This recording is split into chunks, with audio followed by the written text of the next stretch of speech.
Growth in the Philippines hit a 3-year low today, expanding at 5.3%. I have Sarah Fowler from Oxford Economics on the line to answer some questions on today's data.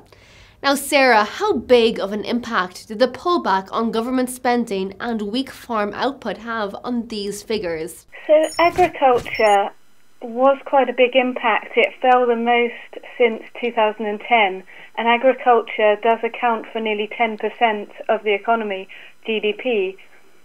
But on the good side, this should be a temporary impact because it was quite related to bad weather.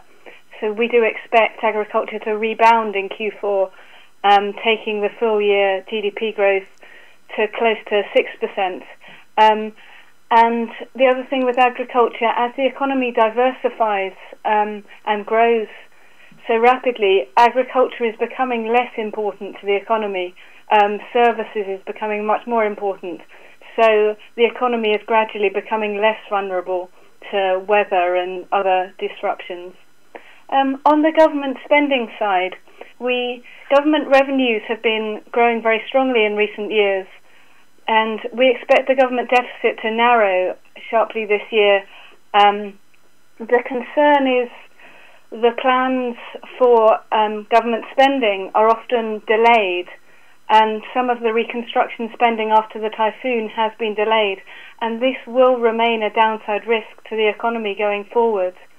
But they are gradually bringing in reforms to improve the environment for doing business, and this will gradually reduce the risk of government spending delays. So longer term, the growth prospects we see are very bright in the Philippines. Sarah, do you think the central bank will extend a pause in its tightening cycle as a result of the slowdown in growth? No, we still expect further rate increases next year. We expect the main policy rate to be increased to 5% by the end of next year, gradually over the course of the year. The real interest rate, accounting for inflation, is still negative, and compared to all the major emerging markets, the Philippines stands out among these countries as having a negative real interest rate. We think this is one of the reasons that the government will be keen, the central bank will be keen to gradually normalise the interest rate.